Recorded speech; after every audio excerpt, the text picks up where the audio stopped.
Okay. Wow. What a time. What a time. Don't want to let Bitcoiners go live. We're going to power through anyway. Fed Chair Jerome Powell just issued another warning that I swear we've heard before. I feel like Jerome has said this before.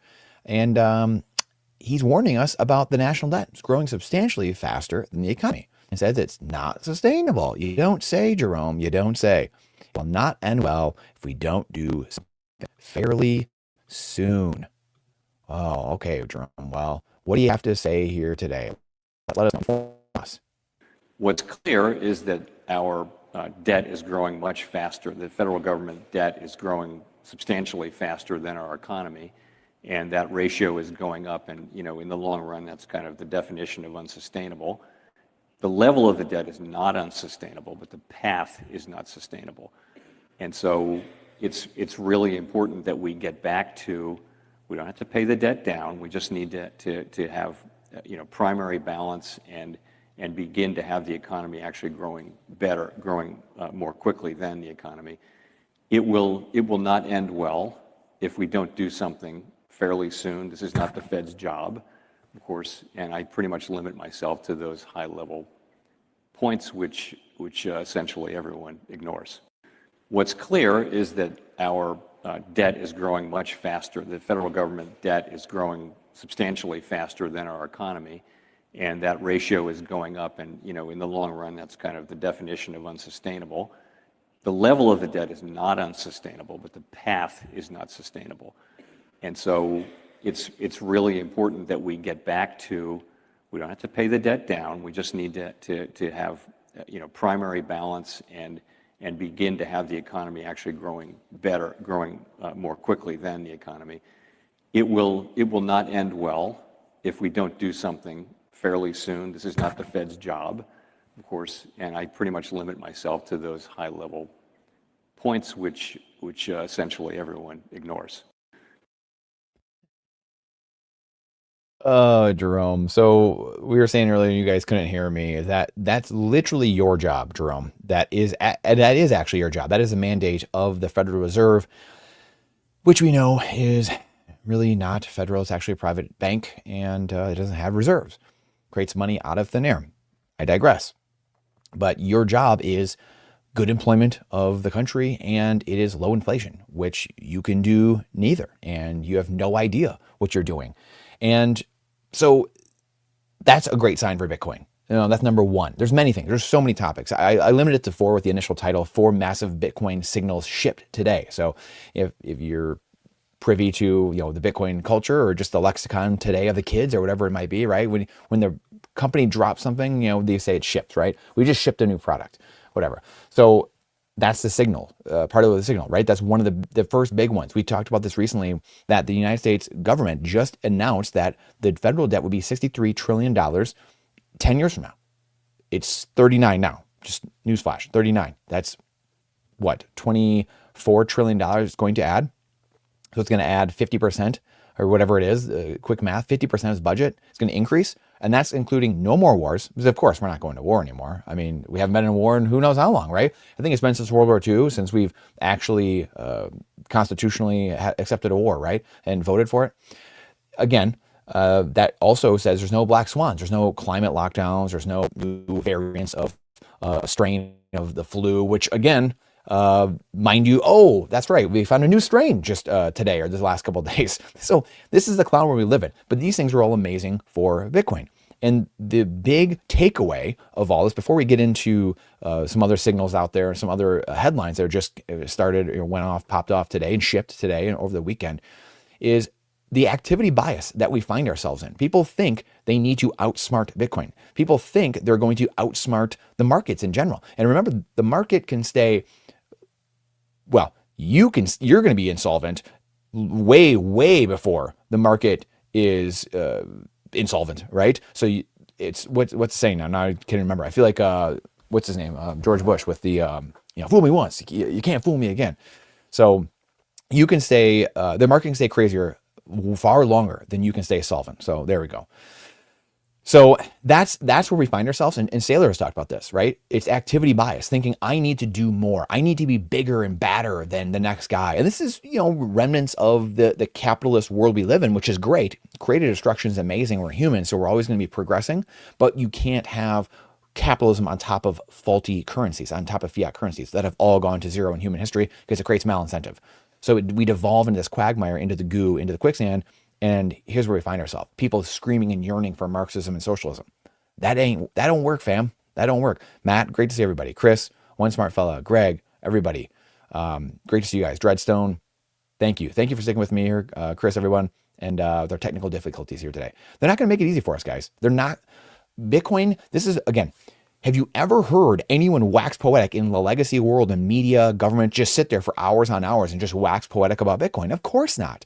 The system does not want that. And I think this is the big thing. But again, before we get into the other half dozen things we need to talk about today, I just don't know if Bitcoin, I'm speaking to Bitcoiners, so I'm speaking to all of us here, because the normies and the pre-coiners, they're long way away. I just don't think we're ready for the mindset we need going forward, the revolution, what's actually happening right now in the fight, what we're going to go through. And the system does not want you. The system absolutely does not. So sitting back and waiting for ETFs or Michael Saylor to do your hard work, or the Bitcoin conference, or whatever, your local meetup, for other people to do the hard work and heavy lifting, that ain't gonna fly. That is not gonna work. I don't know what that means for every single person, right? Only I know what's good for me and the way I can help. Everyone knows the way they can help and the way they can push things forward. But this is not going to be just rolled over. People are going to realize what's happening, and this is great. Again, the last 2 years are great examples. ETFs coming to front. I mean, we have people like the Dylan LeClairs of the world, these people that were, being toxically maximalist for years on end, right? For a number of years. And now ETFs have taken a lot of people away. They're out of the fight, so to speak. And they're off doing treasury things, and they're off doing this and that. We've lost the culture. We've lost the memes. We've lost the toxicity. We've lost all the things that were driving the rebel counterculture forward. We've lost a lot of that. Now, is it any one person's fault? No, of course not. But this is the design of the system. This is a feature of the system. It's not a bug of the current legacy debt-based monetary system. It's just not. It's a feature of the system. And it's to suck everything into its quagmire. The tentacles of the system go so far that it drags everyone into the mud. And then you start fighting that fight. Instead of making people fight your fight, we're now fighting their fight. And they have the high ground, meaning the legacy system, the Wall Street class, whatever it is, the ruling class. We're fighting that fight at the end of the day. I'm not here for, trying to, I'll make it very clear. I am here to separate money and state. I hopefully, if you've been watching me for a while, you should know that should be very clear. That is my only goal at the end of the day, separating money and state. We separated church and state. We're going to separate money and state. And we absolutely will. And then quickly after that will be separation of media and state, which is already happening, and separation of school and state, which is already happening more and more. So once you start ripping away the propaganda arms of the existing system, the chalice of easy money, you can't have good society from dishonest money, all these things. Once you change the incentives and you change the money, then all these other things start falling like dominoes at the end of the day. So getting back to some of our bullet points here. Let me bring up, let's see here. So we talked about Jerome, and I wrote down a few notes today. I was joking the other day. Well, I wasn't joking, but I was serious. I usually don't come in here with any notes, but I figured, you know what? I got a good night's rest, a good night of sleep. And I figured, why not write a few notes here? I had some time in between recording today. We got two good podcasts coming up for this week, you guys, that we recorded. One with Kevin on Monday Spaces or online, who's a former naval aviator, just like George Bodine, and F-16 pilot. That's coming up this week, as well as one I recorded today with James Lavish and David Foley, who run the Bitcoin Opportunity Fund together. So I just spoke with them earlier. I was on 2 live streams earlier this morning. The Bitcoin Way guys had me on their show, and Jor of 88 Sats Radio had me on their channel. So spent a lot of the day recording, and I figured I had a little time in between, or I might as well get a few different things jotted down here. So again, some of my thoughts of they aren't just playing with the money. They're playing with your perception of reality, right? That's the architecture of deceit. The architecture of the system is to confuse, chaos, distract. This is the part. And again, it's a feature, not a bug. The lack of transparency and opaqueness keep us from finding the answer, right? It's very hard to find the answer. That's why it's so hard for the average person to figure out what's going on. And this is why Bitcoin so obvious to those of us who have done some work on it and know what the problems were and then see Bitcoin. But this is why it's been very hard for the average person to figure out what's actually happening, because there's nowhere around you in normal society that not only that, it's actually a 4-letter word. Bitcoin has become a 4-letter word. And whether it's because Trump got in the last few years and now it's in Wall Street, this is where I was going with a minute ago, is that it used to be a counterculture thing, which actually gave it value. And people could say, hey, it's a risk off asset. And now, to a large extent, you can make more of the argument that's risk on. Again, there's the correlations and things like that. But you can actually say it because now there's new FUD. It's, well, you're just in with Wall Street. And to a degree, yes, of course, that's the nature of what's happening, because 2 things can be true, 10 things, 100 things can be true. Every company, nation, state, and family needs Bitcoin. It doesn't necessarily mean it's going to be good in the interim for Bitcoin or for freedom or for sovereignty or for the system itself. So there's different things, there's different ebbs and flows that we're going to go through as more people come to the network and realize, hey, I need Bitcoin. This is what I need. So the lack of transparency is a great political tool, as Jonathan Gruber said, who was the Affordable Care Act architect and who is also I got to turn my light on. Everything shut off earlier. He was an MIT professor now, and he was the architect of Obamacare, Affordable Care Act, that stated, hey, the lack of transparency is a great political tool called the stupidity of the American voter. We had to pass this. We had to shove this down their throats, basically. And there's multiple times he's been at conferences sharing that exact sentiment.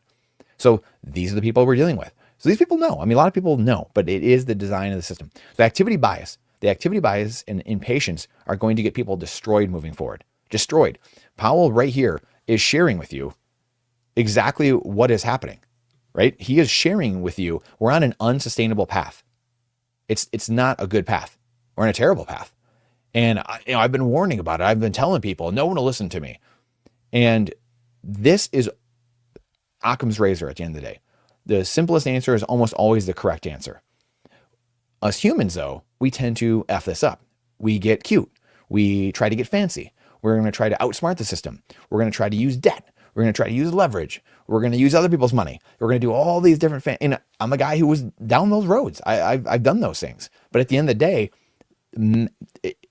you yourself, you may be able to get away with it here and there. You might be able to do X, Y, and Z thing. But the rest of society, the amount of homelessness, the drugs, illegal and legal drugs, the amount of wars going on, the unrest, the immigration going on all around Europe, America, these things are just building. It's funny because they create a petri dish, the arson and the firefighter. They put a petri dish together, they put all the ingredients in there, and then things blow up and they pop off, and everyone's like, whoa, I can't believe this happened. I can't believe it.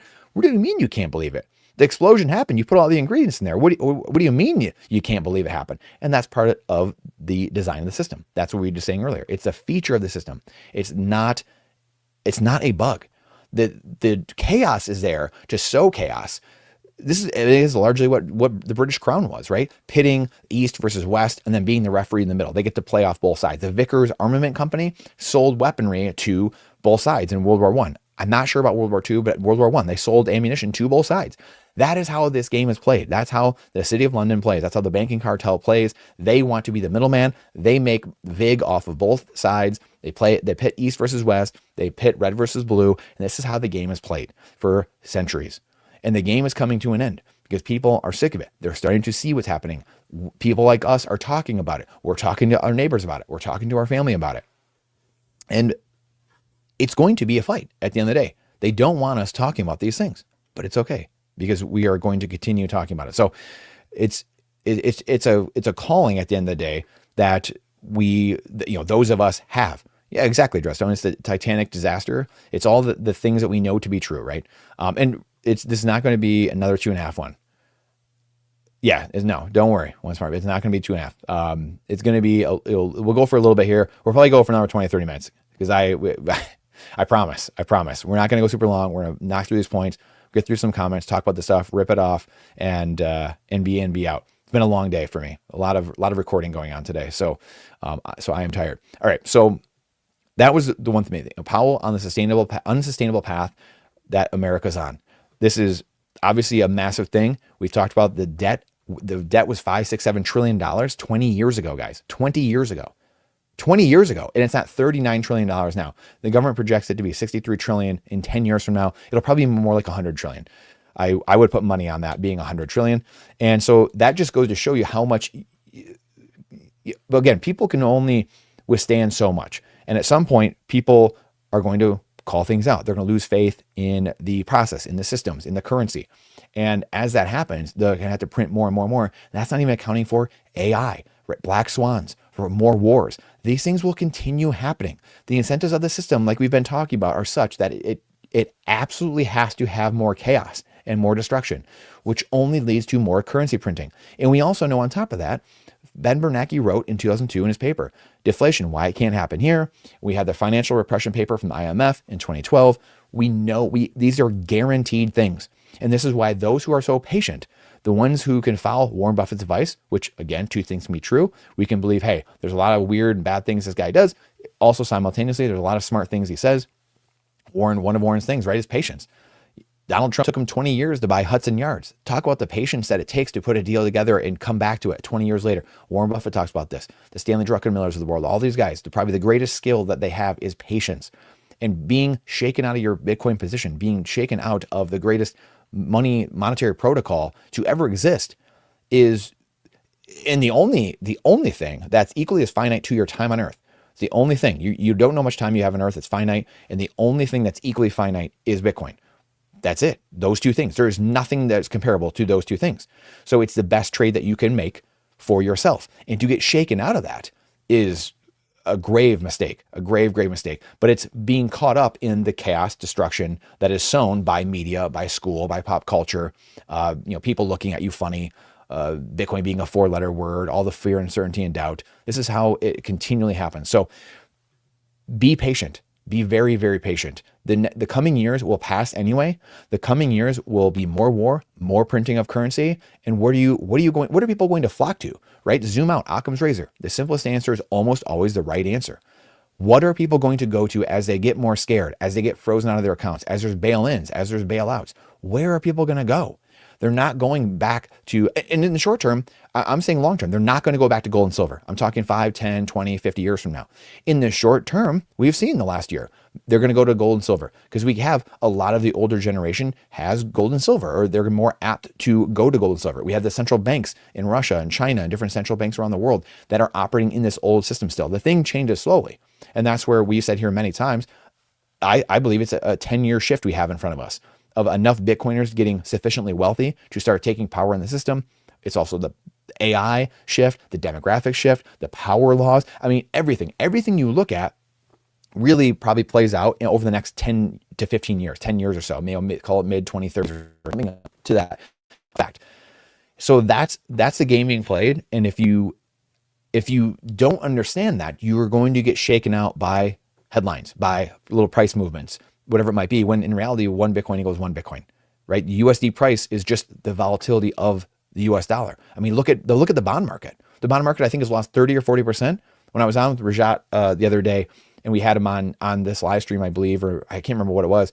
We were doing the bond market. The bond market, the safe asset, has lost like 30 or 40% over the last 5-6 years. That's insanity. Look at gold and silver. It just dropped like 20, 30%, 40%, whatever it was over the last couple of months.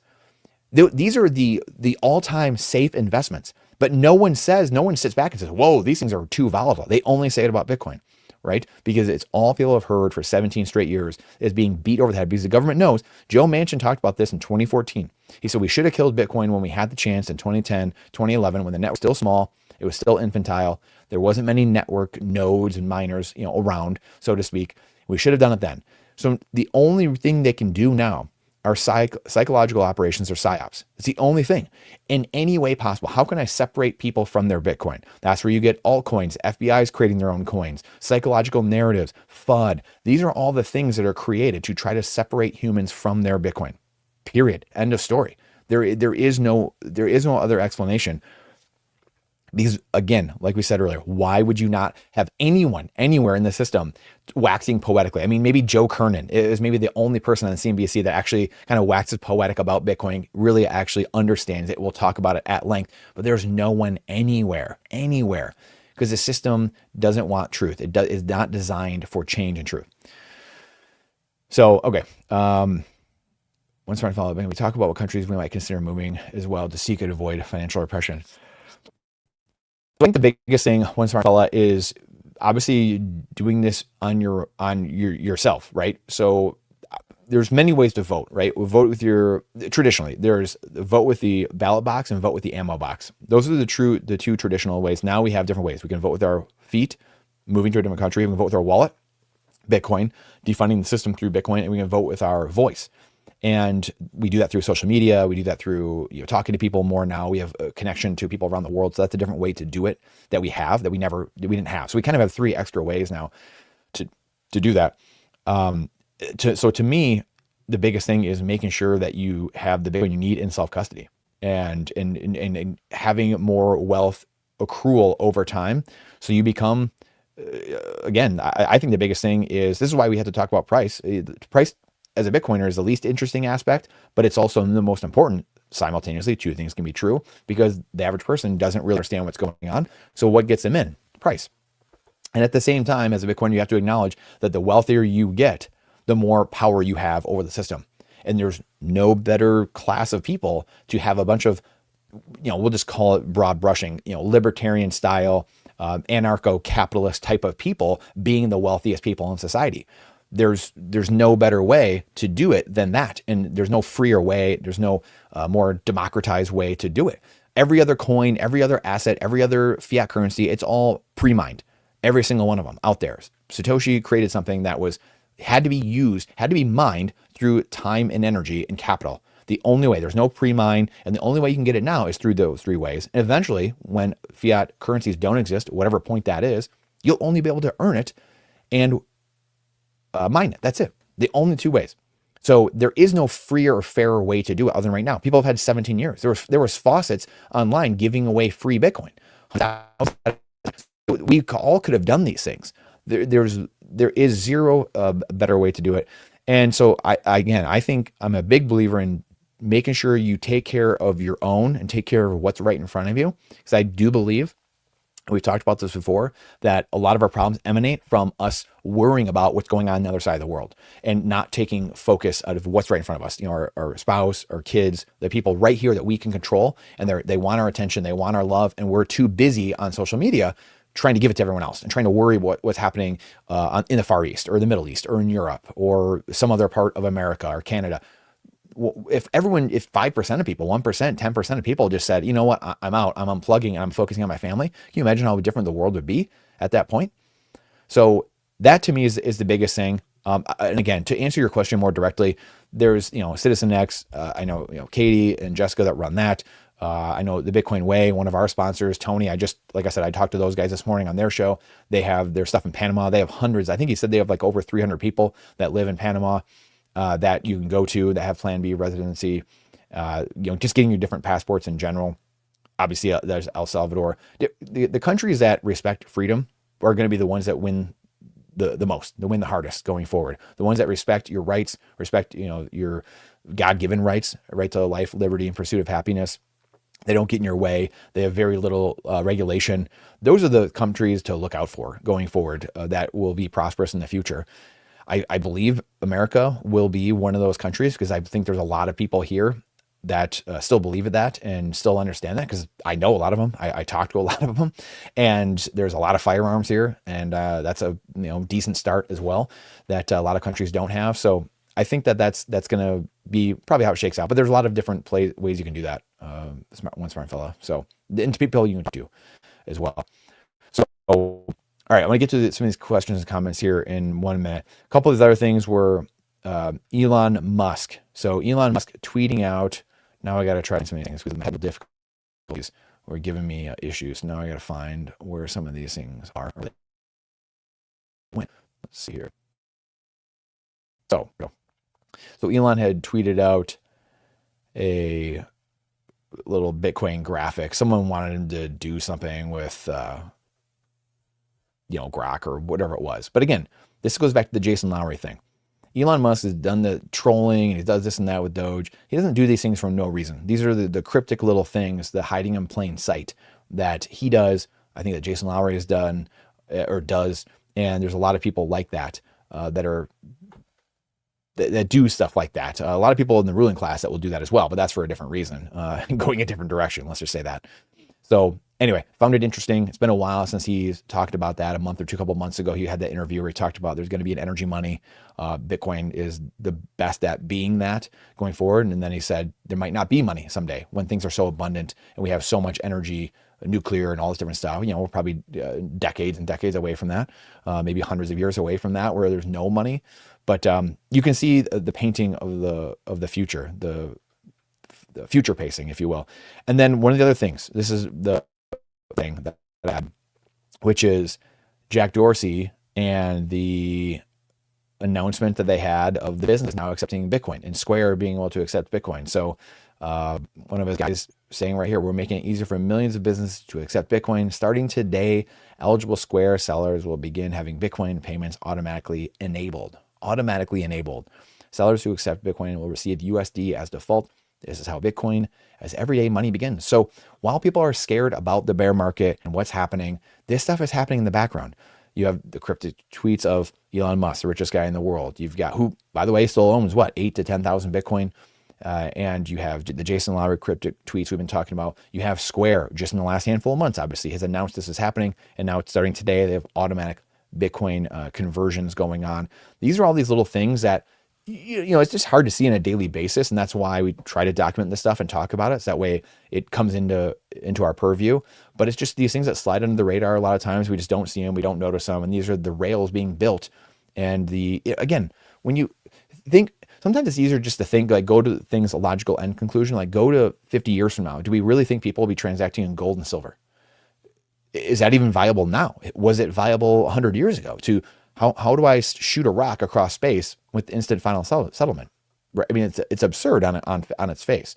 So obviously it's not going to be that. And the only other answer is, when we need a ledger then of who has what, but that ledger for thousands of years, all the problem was someone has to be trusted with that ledger. That job, that responsibility generally went back to central banks and or governments. And obviously, as Satoshi wrote about, the history is rife with the breaking of that trust, all the trust in the middlemen. At some point, somewhere, someone has the bright idea of, I'm going to start stealing from the people, and we're going to mask it as, whatever, war, some type of entitlement program, whatever, some type of whatever boondoggle you want, stimulus checks, whatever it might be. And we're going to tell the people this is great for them and they win, when reality, everyone loses. And the people at the top, the cantillionaires, the people closest to the printer, win. And this is, we only have thousands of years history to show us that. That's it. Just a couple thousand to show us the amount of times this has happened over and over again, and all fiat currencies going to zero in all of human history. So that's a pretty good track record. So that's why I feel pretty confident that things will continue going that way. That's why Jeff Booth says you can't fix reality from the current system.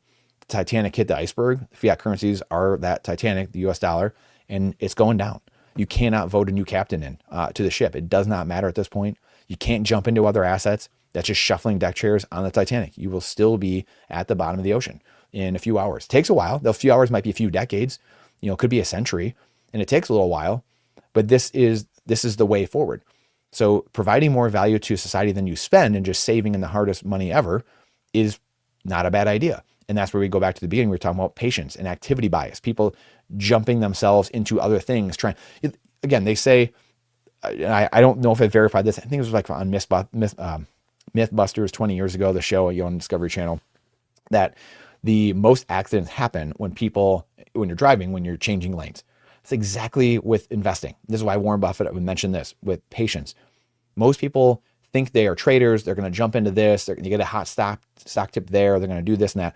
And it's not how it works. Just dollar cost averaging in the hardest asset known to man is the best way to do things, and to find the winner, find the best thing out there, and then focus on it closely. Just watch it and make sure we're putting time and energy into that thing. And when you're changing lanes all the time, you're getting hit with fees, you're getting hit with taxes, you're missing the tops and the bottoms, as they say, because the trend is your friend, and it's not timing the market, it is time in the market.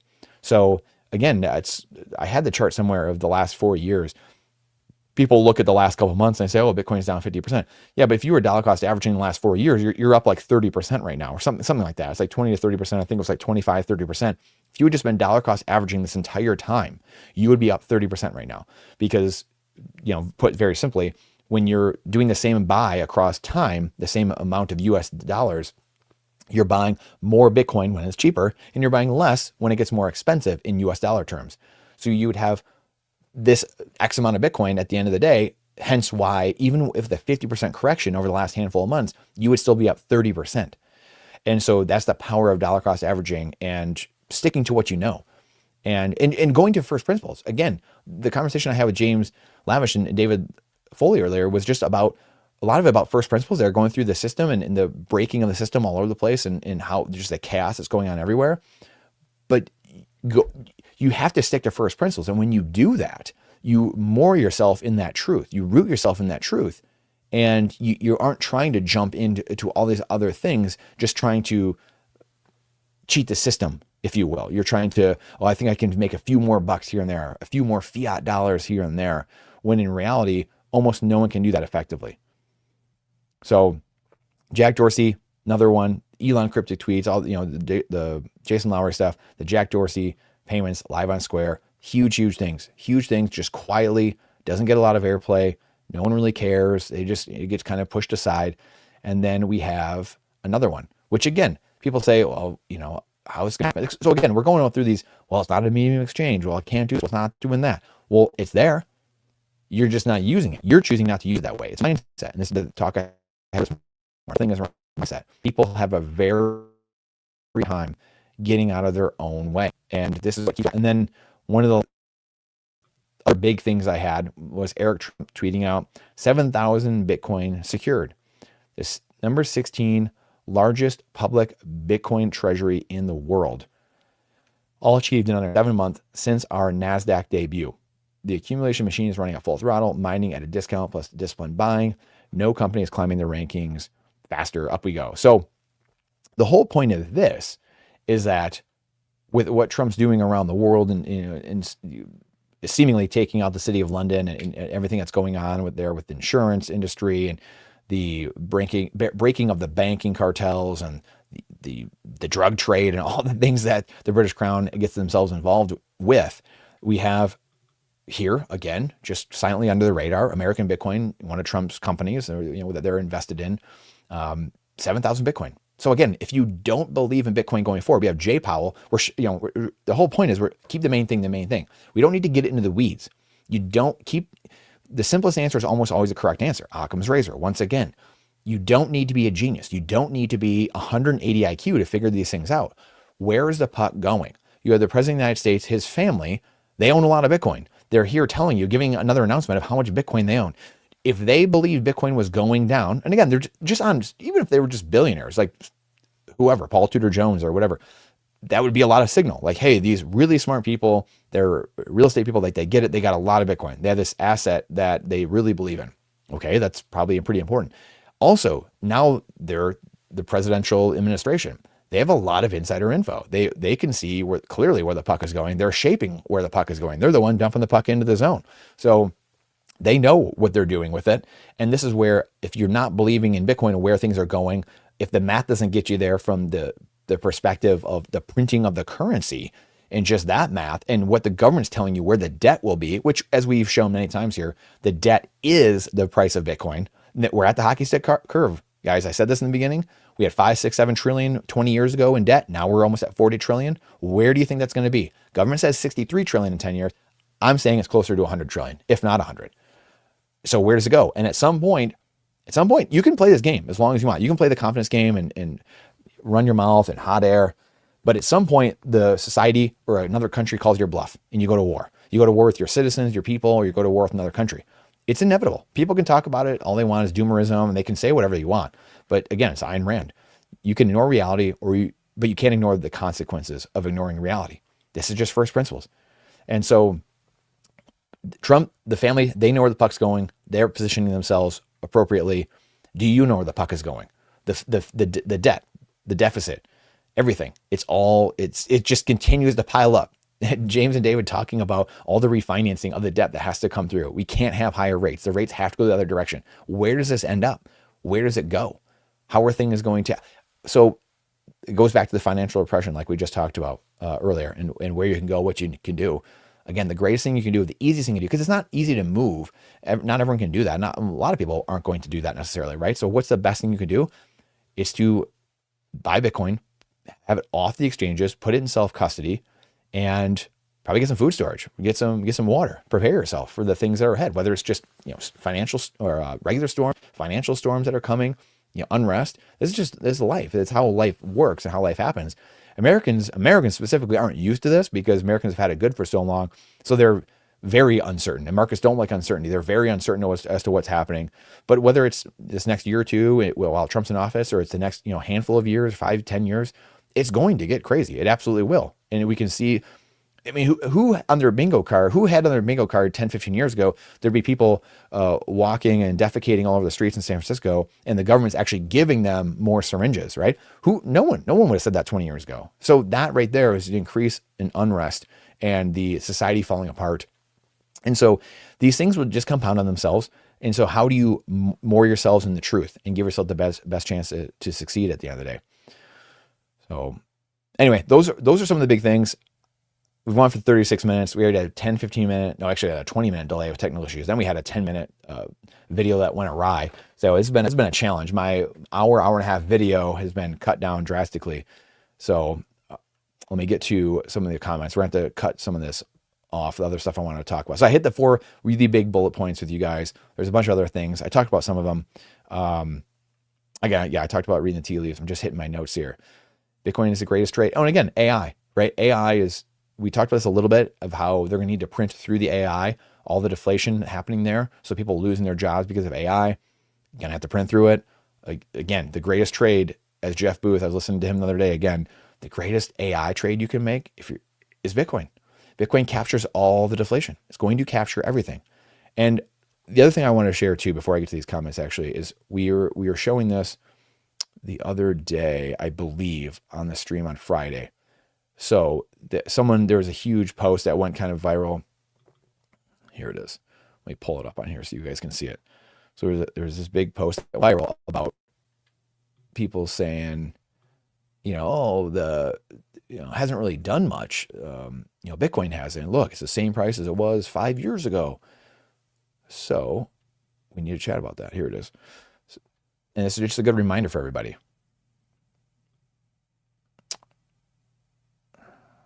There we go. Wrong one.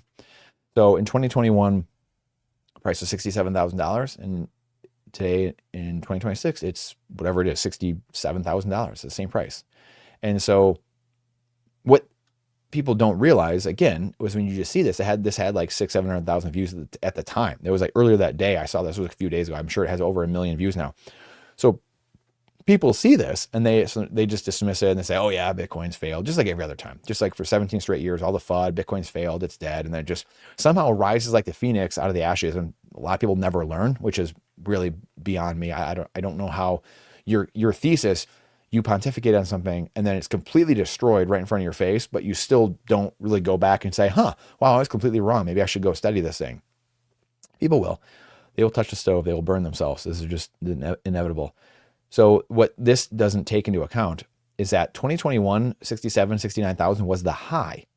2026, 66,000 is the low, or 59,000, but where we're at is the low. So you're measuring last cycle high versus this cycle low, or one of the lows, or this next cycle, I should say. So it's apples and oranges. It's not fair to compare the two, because when you zoom out, all it is higher highs and higher lows at the end of the day. So let me see if I have, so for anyone that hasn't seen the network effect of Bitcoin, it's probably a good thing to show as well. Because again, this is something that really helped me be orange pilled. One of the big things. Let's see if I can pull up an image of this.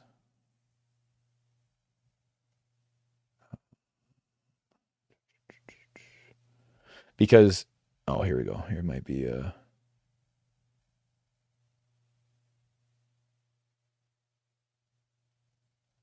Can't find it yet. Well, anyway, the linear versus log chart. The log chart, you can see the network effect. You can see it just goes up and to the right. Where if you look at a linear price chart, then it looks like things are just going up and down.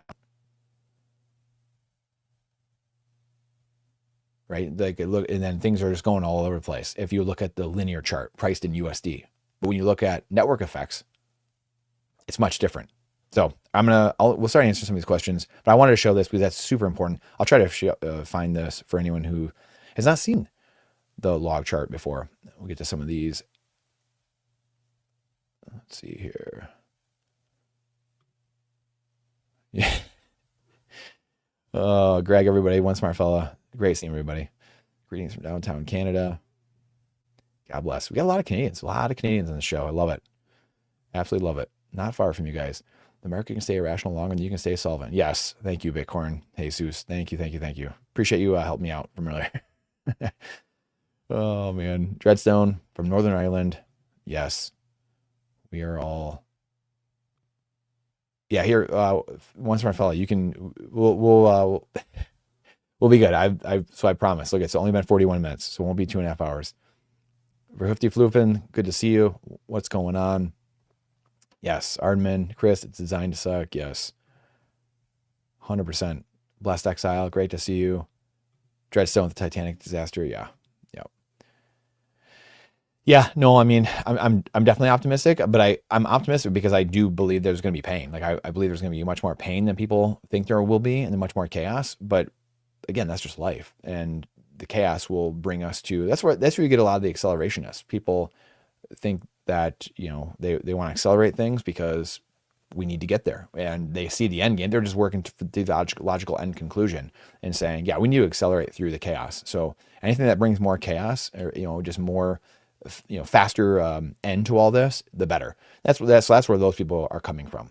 And, I empathize with that. I empathize with them. Like that's, trying to fight through the slog the whole time and, fight an existing system that's completely broken. It's very tough because it's, you look at, like, again, I bring this up all the time, like the congressional approval rating is always like 9%, but how do the same people get elected all the time, every single time?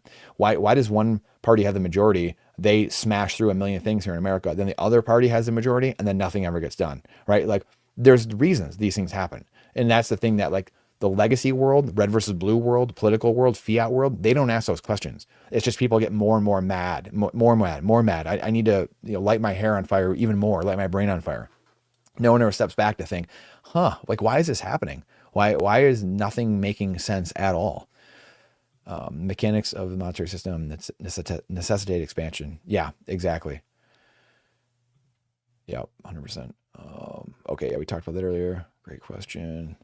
My FBI agent said he doesn't want me going to Costa Rica.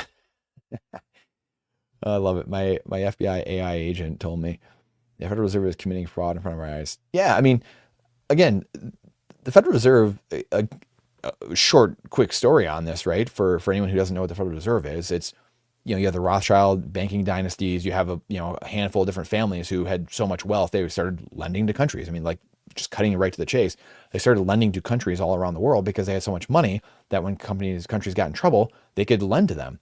And so then you had these families that got so massive and so wealthy that, so then they started the banks and the central banks to, under the cover of night in many cases, right? The third central bank here is the Federal Reserve we have now, fighting the British Crown, the same thing, trying to subvert us through the financial system and control us through interest rates and the printing of currency. And basically, the founding fathers talked about this, right? The Thomas Jeffersons and John Adams, they said, do not get into the banking scam with these people, because if we do, then you will lose the free land that your forefathers fought for. And that's literally where we are. We have our stocks, our companies, our real estate being sold off to China, to other countries. They own tons of our land. I mean, like, that's, we committed the sin. You drink from the chalice of easy money. You get in bed with the Federal Reserve and all this, and you don't root it out quickly like we did in the 1800s twice. And here we are. We're going to live with the consequences. And really a lost century. Like the last 100 years has been little to no invention very, very little, minor fringe inventions. We had the car, the train, electricity, all these things built in the Industrial Revolution, 1800s, early 1900s, the plane. We haven't had anything since then. Like we had iterations. We have had better mousetraps. I said this the other day. In the last 100 years has been the century of world war. So now we've not invented anything. We've just went to war and killed hundreds of millions of people through Marxism and global war because it's coincided with the central banking. Central banking is the root of evil. Plank number 5 in the Communist Manifesto that we have right here. Centralized credit and control of the financial system. End of story. And if you want to know where this comes from, by the way, Father Rippinger, which I've talked about here before, literally says the same diabolical psychology of demons is what is eerily similar to Marxism. They're the same. It's the same psychological structure in essence. So if you want a podcast that will blow your mind, go watch the 4-hour podcast with Sean Ryan that he did a couple weeks ago, and your life will never be the same. Let me just say that. So that's what we're fighting, boys and girls. It's this fight of good versus evil, or spiritual warfare, I should say. Everyone thinks they're good, so it's a fight of good versus good. But at the end of the day, it's good and evil spirits in a spiritual war that we're fighting. I pray Canada turns things around. I don't want to leave this amazing and beautiful country. Yeah, I mean, I know that's how a lot of people feel, especially here in Canada and America, that we all feel like that. And I think when push comes to shove, we saw the Canadian truckers. We saw what happens when you push a small irate minority enough here in the West. People will stand up. I think there's a lot of people that think that no one will stand up. And unfortunately, it just hasn't got bad enough yet in many places for people to stand up, but it will. But it doesn't have to be for Bitcoiners. That's the thing. The citadels, talked about that with George this morning. The cities, the places where people are going to flock to that have the wealth, they're going to flock. We saw it here in Michigan. If you had wealth in the city of Detroit, the terrible leadership in the city of Detroit and the huge car companies that were unionizing and doing all kinds of just dumb legislation, policies, giving people, the minimum wage stuff type of things, right? You're people on the line making, massive amounts of money, like just destroyed the companies, right? They went bankrupt. So decades of dumb policy, dumb governments, dumb malincentive by the fiat currency that made the companies do dumb things, getting in bed with government. I mean, all kinds of stuff, all that goes into it and layered on each other, destroyed this, city of Detroit for a number of decades, and people left. If you had money, you left. And that brain drain will happen in cities. It happens in states. It's going to happen in countries, to what we've been talking about here. And it's something that we have to really watch out for.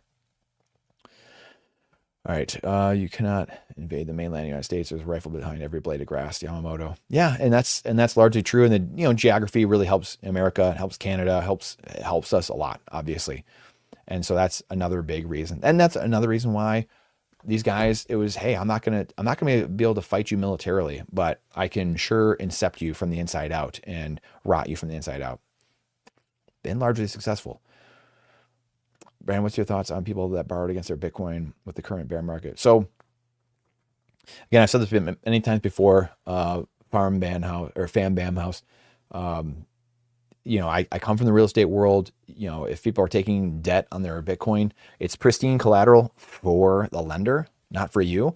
It gives you cheap access yourself to cash, which is great. And you don't have to pay taxes on it, which is a way to live off your Bitcoin if you're very smart with it and you have low loan to value. And so I'm comfortable doing things like that. It's not something I partake in all the time.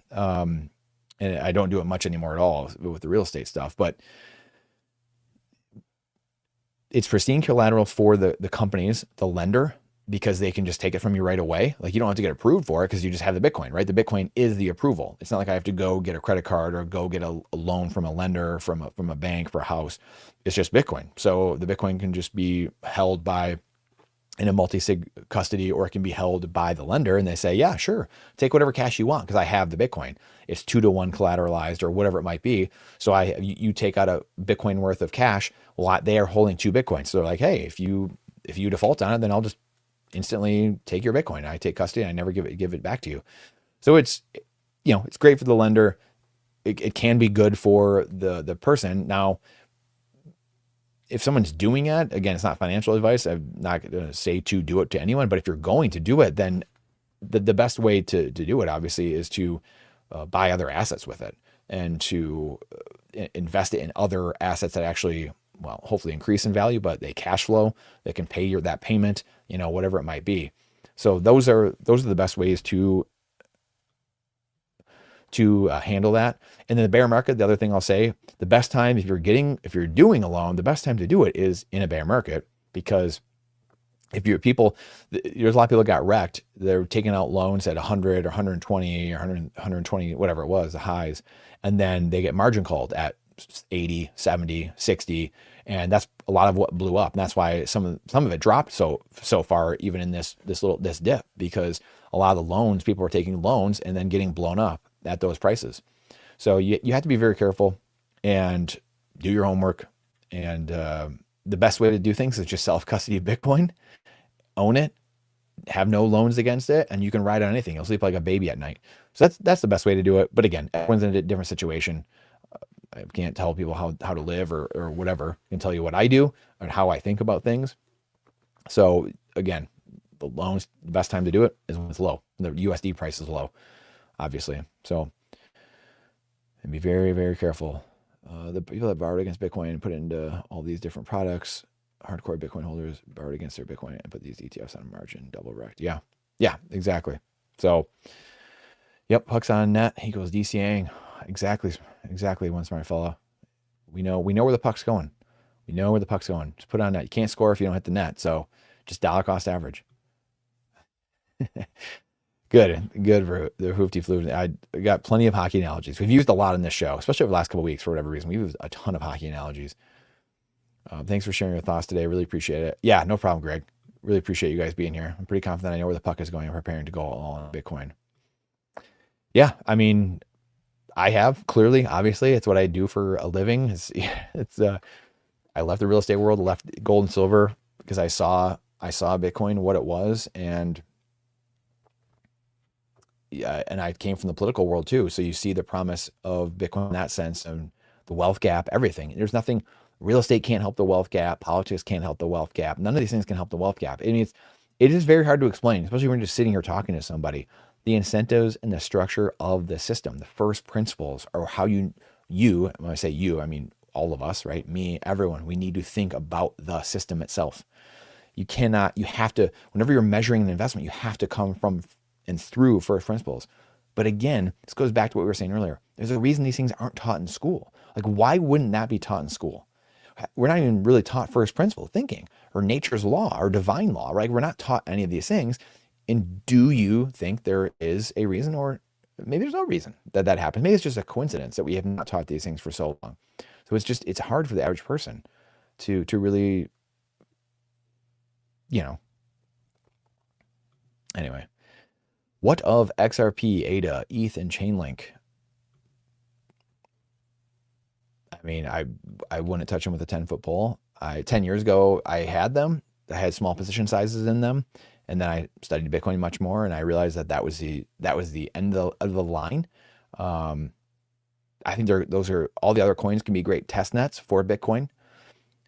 But again, first principles. I want to be in the protocol that has the smallest attack surface possible, the most decentralized, the most security, and the smallest attack vectors possible. And the only asset I've seen anywhere, even close to that, is Bitcoin. So unless that changes today, and again, we have some other element we find in the periodic table, like we talked about before, and there's a better Bitcoin out there, then that'd be great. That, I'm open to that, because that's how I got to Bitcoin in the first place. I was a real estate guy and gold and silver guy. And then eventually, after 5-6 years, by the time 2016, 2017 rolled around, I was doing more studying of Bitcoin and realizing, okay, well, we're entering an AI world, which we already kind of knew at that time. We're entering Ray Kurzweil. We've been talking about augmented reality and all this for decades. We're entering a digital world. We're already in a digital world.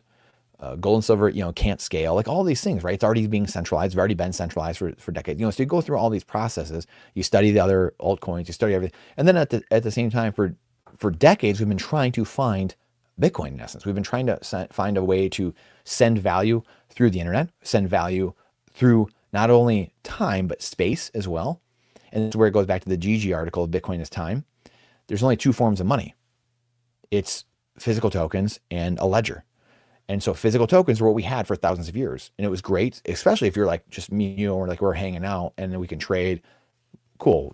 Possessions, 9/10 of law. You've got it now. I don't. That's the UTXOs. Like here's the unspent, whatever, break it up into pieces, right? We've got it. But when you have a global economy, this is where like Peter Schiff gets it way backwards. Like he just said the other day, well, the real threat to Bitcoin is a gold backed token, a gold backed, he's been saying this, people have been saying this for a little while. Well, that is what the US dollar was. Coins themselves, the dimes, quarters, the currency we use was backed by gold. It's a gold backed token. They're gold backed tokens. They're gold backed notes, gold backed currency. So we've tried that. And not only that, if we tried that, you can't move it over space instantaneously and have the final settlement instantaneously. So now you have this lag time. You've got this all where the funny games come in. I've got to ship it. I've got to fly it. I've got whatever. All the funny games come in that time when the final settlement comes in. So now there's fees. There's all kinds of ridiculous shenanigans in that time period. So that creates all this. I've got to trust middlemen now.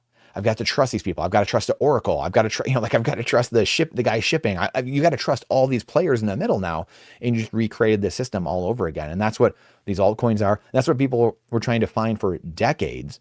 They're trying to find how to send value through the internet instantaneously and not have the double spend, not have it where someone could spend it once and then spend it again over here. So that's where the hashing algorithm, the difficulty adjustment, all these things had to come together the right way.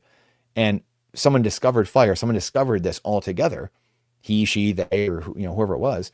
And that was, you don't discover FIRE again. It's a protocol. It's not a technology. Because it's a protocol, it's a bunch of technologies together. And that's why the system is anti-fragile, and it can keep taking the best things of other things, whether it's XRP or ADA or all these different things. It can take the best things and it can, by osmosis, bring it into the network, into the Bitcoin protocol. It can be second layer, third layer, fourth layer. And that's the beauty of Bitcoin, is that it is anti-fragile. It does have it goes through this trilemma of the scalability, decentralization, security. Bitcoin chose decentralization, security, and scalability is going to be done on other subsequent layers, kind of similar to the internet.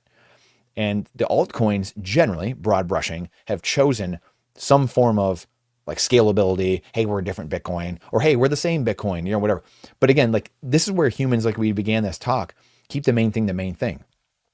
People outthink themselves, they outsmart themselves, and they say, well, there could be a new Bitcoin. There could be, yes, like we can create Bitcoin right now. Like we can go create another one, Bitcoin 2, like Bitcoin 3, Bitcoin 4. It's open source code. We can go create one. But the problem is, the very simple common sense problem is that why would I have the same Bitcoin that we just recreated, and now there's no network effect, there's no security to it, there's no one mining on it? Why would a billionaire, why would someone else, a nation state, come put their money with you now? Why would they? And the only way these things happen is we create some like different thing, like, hey, we're going to make it faster. And then you get the XRP guys of the world. They're like, well, it's faster. It's me interbank settlement. And they just have like endless FUD campaigns against Bitcoin, attacking Bitcoin. Then they have endless PR campaigns saying, well, we're in bed with this bank. We're in bed with these people. Oh, look at this PR announcement. And they create all this hype and these shenanigans around. And again, this is classic how life works. You have the thing here that's unchanging and it's boring to people. It just does what it's supposed to do. It's built through first principles. And then you have all the flashing lights and the ridiculousness all around it, trying to distract from the real thing.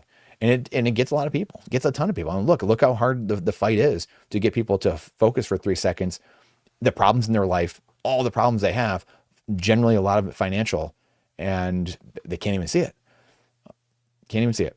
So, even Perry's laughing. Okay. Probably laughing in the comment. Keep the faith, John X. You're here dipping the toes into YouTube chat. Thank you, Brandon, bro. Appreciate you, man. Appreciate you. A ton. Gen X here too. Love it. Yeah, we got a lot of Gen X in here. A lot of Gen X. Jeb Bush buys ADA XRP and Booby Dapper. Low energy Jeb. I bet he does. Kiki Folglore, what's up, Brandon? Love the live streams. Thank you. I think it's the first time I've seen you in here, so thank you. Thank you for coming in, joining the live streams, chatting, everything. I love it. Every altcoin is the better Bitcoin, but I haven't hit new all-time highs against Bitcoin since 2021 or 2017. Yeah, that's the thing. That's a fool and his Bitcoin are soon departed. Everything out there, everything in the world, whether it's altcoins or the fiat world, the legacy world, the media, is all designed to separate you from your Bitcoin. That is it. That is it. It is so, what, one of my favorite guys out there, Jim Rohn, always just used to say, what's easy to do is easy not to do. And we talked about Warren Buffett, the patience. The hardest thing to do is sit there and wait, because you feel like, I'm not using my talents. I'm not using my ability. I'm not doing the right thing. I'm not going on the right path. But in these things, the hardest times, when it's down, when price is down, people are demoralized. They're second guessing themselves. You have to go back and do the homework. You have to jump on the live stream. You watch the videos. You got to read the books. Go read the Bitcoin Standard again. Go read the big print. Go read Natalie's new book, Bitcoin's for Everyone. Go read Broken Money by Lynn Alden. Go read Neil Fletcher's book, Modern Chains. Go read Ethics Before Economics. Go read Proof of Money by Terrence O'Michael. I mean, there's 100 books you could go read that reorient yourself and put the right frame of reference in mind and lens to see things through first principles. And that's what we have to do in times like this. That's why the bear markets are fun. I love bear markets because it weeds out the wheat from the chaff. It smokes people out. Who's here, who's real, who's not.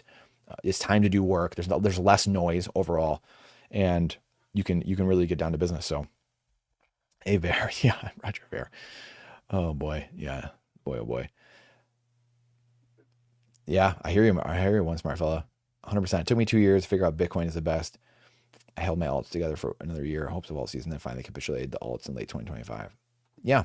Yeah. I mean, everyone's got their own timeline, right? And that's the same process I went through 8 years ago or whatever, right? It's the same thing. And you see things happen. You're like, okay, I want to just relax. I don't want to, why am I chasing all these things? I want to be in the hardest money known to man. And I'm just going to sit there, provide more value to society than I spend, and then saving the difference. And then your life gets cheaper over time. That's why we showed this thing right here. Where is it? There we go. That's why we showed this, right? This is the low in 2026, and this is the high from 2021. So it spent a day there in 2021 at 67,000, 69,000, and then immediately came back down. But now it spends weeks, days, months at 60,000, 70,000, 80,000, whatever, because it has such a strong support that it has to, and this was through a lot of whale selling, right? This is through whales, tons of people that were like, hey, I want to, buy this. I want to do that. Hey, I'm tired. It's been 15 years, which again, I empathize, like, okay. So we've had a ton of selling from whales and people that were, for whatever reason, they were selling their stuff, and not all of it. Now we've been working through that. And now at some point there won't be any more whale selling. And that's probably going to coincide with sometime, mid this year or later this year, when the cycle ironically turns again. And so you have this this irony in a lot of it, and that's going to be how we take off again, and then again buckle up though, because you have these times of euphoria. Maybe it's a day, 10 days, a month or two, or a month. It goes up and it's just like ripping up, and it goes up to 150, 200,000, 250, 300,000. Then you have this inevitable it kind of it's there a little bit, and then it kind of starts coming down. Then it's back to 250, kind of sits there for a little bit. Then it might come back down to 200, 225, and then maybe it sits there. And then the next cycle, so or it could be higher numbers too, right? But it does this all the time. It always does this ebb and flow, but the network effect, the more people come to the network, more people start understanding, they start learning, the new highs become the new lows, just like we're showing here. And the cycle just continually played out now for the last, I guess, what is it? Is this my third cycle? I guess, I don't know how to say that exactly. I'm trying to think. 2024. Yeah. 24 must've been my third cycle, or started my third cycle. So this is, how it plays out every single time. And if the properties don't change, again, through first principles, if the properties have not changed, the promise hasn't changed of Bitcoin and the promise/properties, then we know this will continue happening. And we know that the government's going to keep printing currency. So if those two things are still true, then A plus B equals C. And again, this is, Tony from Bitcoin Way asked me earlier, he's like, do you get tired? He's like, I'm getting tired of talking about the same things over and over again. And he's like, do you get tired about talking, the same things? And I was like, yeah, I do, but I don't, because the fundamentals are so important. And I was talking about hockey, growing up, shooting pucks, over and over. How do you change your repetition, or your paradigm? How do you change your habits? It's through repetition. It's the same things, doing it over and over. How does an athlete become good? How does a singer, how does an artist become professional? How do they become great at something? It's doing the same thing. The fundamentals well and executing them day in and day out when the average person doesn't want to do it anymore. They quit, they give up, they don't want to work out. They're sick of eating healthy after January 31st. The professional starts, keeps eating healthy on February 1st. And then they keep working out on March 1st. They keep doing the little things every day. And a lot of days you don't feel like it. You don't feel like it. And the beauty of Bitcoin is that you can just put your Bitcoin in self-custody and just walk away and forget it and come back in 5 years. And you're like, oh, wow, that was a nice surprise. So it's a lot easier than, eating, eating right or working out. So that's the beauty of Bitcoin. It doesn't, it works with you and your human nature. It doesn't work against your human nature. So that is a nice thing. Where would the money go, Chris? Yeah, exactly. Where did the money go? Oh man, the channel is MIT OpenCourseWare. Yeah, it's so good, so good. And you can watch, and that's where we're separating money from state, like we said earlier, separating media from state, separating school from state, education from state. It's the same thing. Like why you can go on and watch anything on YouTube. I mean, you want to go learn how to ride a dirt bike, you want to go learn how to fly an F-22, and the aerodynamics and there's a course on that at MIT. You can go right now and watch on YouTube. All this stuff's free. Why would I spend 8 hours in school doing a bunch of random stuff that's useless tomorrow? You can train yourself right now on anything. And that's this whole evolution with AI, with Bitcoin being the best trade because it captures the AI deflation that we're about to go through. I mean, the Bitcoin captures the deflation and the inflation. I mean, how wild is that? So because we're going through a deflation, they have to then print over all of it. And Bitcoin then captures all of it because it's the only finite asset known to man other than your time on earth. So Bitcoin will inherently continue to beat all other assets because there is no other asset that is perfectly finite. I mean, we say that flippantly, but again, think about it. Just sit back and think about that. It's absolutely wild. Over under 20 years before it's completely gone, everything is priced in Bitcoin. Oh man, that's a great number. That's a great pick. You must work in Vegas at the casinos, at the sports book. That's I could make a case both ways. I always give like a 10 or 15 year time horizon. So I'll say under just because I feel like the AI shift, the demographic shift, the power laws, like all these things I feel like come together in like the mid 2030s, mid to late 2030s. So I feel like it's 10, 15 years, 10-ish, something like that. I feel like it's gradually then suddenly. I do feel like there's a point where hyperinflation style awareness, not an event with the currency per se. I mean, it could happen, but it's just an awareness where people just all of a sudden wake up. There's these massive events, massive unrest, war, whatever it might be. And then boom, it's gradually and suddenly 1% wakes up right away, overnight. Canadian truckers, Dutch farmers, shutdowns in Australia, lockdowns, you're welded into your home. Who had that on their bingo card 20 years ago? We talked about, could you foresee that 20 years ago? Could you foresee what the 2020, what happened then? Of course not. Well, the next 10 years, we're going to see things that we didn't think were possible either. They will not look like anything we've ever experienced. And so it's just being prepared, prepare yourself mentally, spiritually, get right with God, physically, emotionally, prepare your family. That's all we can do at the end of the day. So I would say under. I'm going to say under. That's a good number though. 20 years. That's a good number. That's a good, really good one. Fourth turning, pattern recognition, history. That's it, Dreadstone. I mean, yeah. So, okay, for Hoofty's over. We have to take like a tally of everyone over and above. History is so important, understanding where things are going. It is. Yeah, it's so, I mean, Jim Rogers, one of my favorite investors to watch of all time. Again, not a Bitcoin guy. He's an older gentleman, but he always said, like, if you want to be a good investor, you have to understand history and philosophy. You have to, and probably some psychology too, right? So you have to understand those things. And it's so critically important. That tells you where the puck's going. And this Dreadstone is all these things come together, right? These early adopters we're just pattern recognizers. I made the analogy today of like, again, I've used the Titanic analogy a million times because I think it's one of the best, but the early adopters of Bitcoin are people that they put down the newspaper clipping of saying the boat's unsinkable and they feel the boat listing a little bit. Maybe they heard a bang, they felt something, and then the boat starts just listing a tiny bit, right? That's the early adopters. It's tough to see, it's tough to tell. You look over the side of the boat, you see some bubbling, whatever, and you're like, oh yeah, things aren't right. Like I'm out of here. And again, getting on the life raft at that time is a little weird. It's still, people are looking at you like, what the hell are you doing? And that's early adopter of Bitcoin person and personality, and seeing, being able to see the forest in the trees, but also being able to zoom out and look far down the road. And then, unfortunately, a lot of society starts jumping in the boats when it's a lot later. The boats, at a 45-degree angle, things of that nature, and they're trying to jump in the boats because they're believing the clippings. They're trying to vote for new captains. They're trying to rearrange deck chairs. They've been told. I mean, again, like we said, government and schools, media have been told for how many decades? Well, it can't fail. The U.S. dollar can't fail. You know how big the military is, and so all these little things we've been told over time. This is what keeps people, the psyop, going. It keeps people believing things that aren't so. Buy and it goes down to over 5 years. Yeah. Yeah. Oh man. Yeah, exactly. Too funny, Chris. It is true. Bitcoin it'll do that to you. And again, we're in the big leagues now in the sense of the manipulation going on. There's definitely be parts of that. And it's going to test you. Bitcoin will test you. It's going to test. That's why I said that the fight's not going to be easy, not just a fight out there with external powers, but just internally with yourself. Do you understand what you own?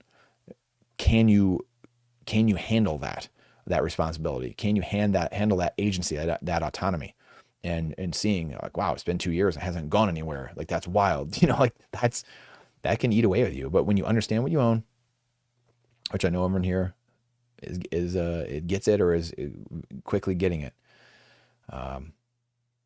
It's just, where else would you go? Where else would I go? I guess that's the other question too.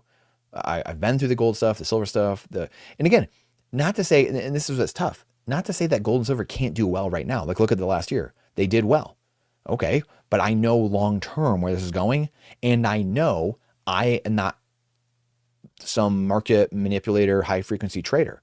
So 99.9% of people are in my boat. So I know that's the best investment, the best place to put your time and energy. Unless, like I said, unless you are Luke Groman or you're some high frequency trader or whatever, and you can somehow move, understand where markets are going, what's going to happen, then okay, sure, great. But I want to defund the system, the existing system, as fast as possible, because it's just wrecking people everywhere. Been watching it for 25 years. And this is how the political system operates. And all of it, the incentives of the system. This is how companies operate. This is how the scientific community operates. They operate off broken malincentives.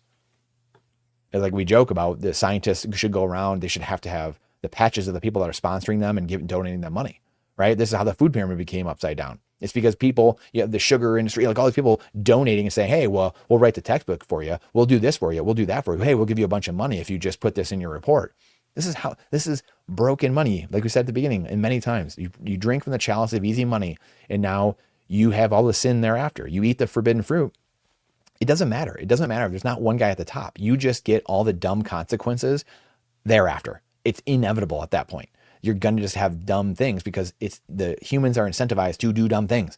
When the prices are going and running away from you through inflation and because of the broken currency, you are now incentivized as a person to put things in your body that are against your will, a la 2020. You're going against it, but you're on the hamster wheel. So you're beholden to it. You're enslaved to the system, to the paycheck, to the fiat, and there's nothing you can do. You don't want to do it, but you have to. That's the system we're moving away from. So, yeah, this is wild times, VD Bear. Good to see you, brother. I'm late. Great times we're living in. Stack stats and prepare for what's coming, brothers. Yeah, it's an incredible time. It's an absolutely incredible time to live in and to be a part of. Feel blessed to be a part of it right now and to be in the fight. That's for sure. Built in my hometown. Trini, what is good? What is good? What's going on? Great to see all you guys. Belfast. Yeah, I think he said, yeah. Well, yeah. We talked about Ireland earlier, so yes. But I don't know what city, so I shouldn't say anything. Great stuff, guys. Great stuff. You guys rock. I should get out of here. Check, like I said, we have Puncher coming up this week and James Lavish, David Foley dual episode. So those two together, first time we've had those two on together at the same time, run the Bitcoin Opportunity Fund. We had a great chat. I had a great chat with Puncher. Check those out on Thursday and Sunday. we had 2 live streams today, which will kind of be the norm probably going forward. Actually, there's gonna be even more live streams going forward that I'm a part of. So stay tuned here in the coming next few weeks. There's gonna be a lot of live streams, so you're gonna be sick of seeing me. Tuesday we have a Bitcoin mastermind tomorrow with the boys, and then we've got Bitcast on Wednesday, Thursday podcast coming out, Friday live stream. Saturday will be off, obviously.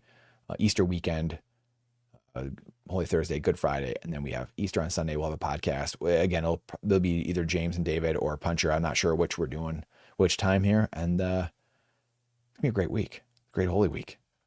So you guys rock. Check that stuff out. Appreciate you guys, the sponsors, checking them out. We've had a lot of people asking about that, so I appreciate that and checking those guys out. Bitcoin only sponsors. Big, important reminder. They are Bitcoin only sponsors. We only support Bitcoin only. For whoever was asking that earlier about ADA and all this stuff and ETH, I empathize with you. You will get there. It's come from first principles. Come from first principles. That's the way we need to think about all this. That's why we talk about whether it's Epstein or all these other things. Like if it's the NSA that created Bitcoin, does it matter? Does it matter? That's how you should be thinking about these things. If their properties are there, what we think it is, and stays decentralized and secured, it does not matter at the end of the day who created it. Could have been Bugs Bunny, could have been Epstein, could have been the NSA, could have been Satoshi, could have been me. It doesn't matter. Could have been you. Does not matter. It's open source protocol. No one controls. And if that changes at some point, then we have a different story. If that somehow changes, then we've got a different story. But until or unless that changes, there's nothing to talk about. There's zero to talk about. So yes, thank you for Hoofty. Everybody. Appreciate all you guys. Trini, Reedyberg, Dreadstone, Chris, Midwest Picker. That's a great over-under. I love that. See, you got Picker in your name. Look at that. You must work in Vegas. Great to see you here. That's a really good over and under. One smart fella. Great stuff. Thanks for chiming in, guys. Eamon, Perry, thank you, sir. Keek Fulgore, KIK Fulgore. Great to see you. I think that's the first time I've seen a couple of you guys here before. RDB J Bush. That was the one asking that. Thanks for showing up. Appreciate you doing the homework. Greg, everybody. One smart fella. Fam Bam House. Great to see you. Who else? I know we had someone else. Sparkly Horns. I didn't see this earlier. The mechanics of the monetary system necessitate expansion. Let's go. Yep. I do remember reading that, but I did not realize it was you. Great to see you. As if there was a sustainable path. Okay. Now I am remembering. I'm remembering these comments, but for some reason, I don't remember seeing your name. I don't know why. Great to see you. We're going to stay optimistic. Blessed Exile. Ardman. Thanks for hanging with me earlier, guys. Through the technical difficulties. Through the muted video earlier. Appreciate you guys a ton. I think we got everyone. Bitcoin Jesus. I think we got everyone. Matt. There we go. Great stuff. All right. Go check out those podcasts on Thursday and Sunday. We just had some of my favorite ones we just did were with the BTC Mastermind guys on Stretch that we just did yesterday, debating that. And then the Ben and Nathan from BTC Mentor and BTC Sessions. Awesome ones on what to do, how to live free right now. We have all the tools, guys. We have all the tools right now to live free outside the system if we want to. We can't be waiting around for the ETFs and Wall Street to do all our heavy lifting. It is there. If you haven't read The Sovereign Individual, read that. It's my last thought of the day. Go read The Sovereign Individual. Defunding the system, one Bitcoiner outside the system at a time. So yes. Cheers, guys. Appreciate you. At some point, let's do some talking about best practices, self-custody. Yeah, we can do that for sure. We'll have like Ben on. I'm gonna have Brandon Keys on soon. Green Candle. I was gonna have him on today. Maybe he just messaged me a little bit ago, but my day got so crazy. I half forgot to get him on today. So maybe we'll have him on Friday. We'll have like Ben on again soon. Nathan will actually get into some actual self-custody. How to handle things, what to do. So we will definitely talk about that stuff. Because that's the biggest thing, the best thing to defund the system, guys, and protect yourself. Get it in self-custody. It renders so much of everything you see in the world moot at the end of the day. It renders it moot. Wills, trust, even that. Again, this is not financial advice, but again, there's so much that you can go into. And this is a sovereign individual thesis from 1997. These guys talked about this from 30 years ago, about what the future would look like. So Yep. God bless you guys. Appreciate you, VD Berg. Great Holy Week. Yes. Same to you guys. You guys, great chat. See you next time. Thanks for the welcome. Yes. Chris, great to see you. Of course. Clean your machine. There we go. Great to see you, brother. Appreciate you guys. Be good. We will see you tomorrow. I'll see you if you watch the podcast. Technically, I'll see you. You'll see me. I won't see you, but I'll see you guys on the stream tomorrow. Appreciate you guys a ton.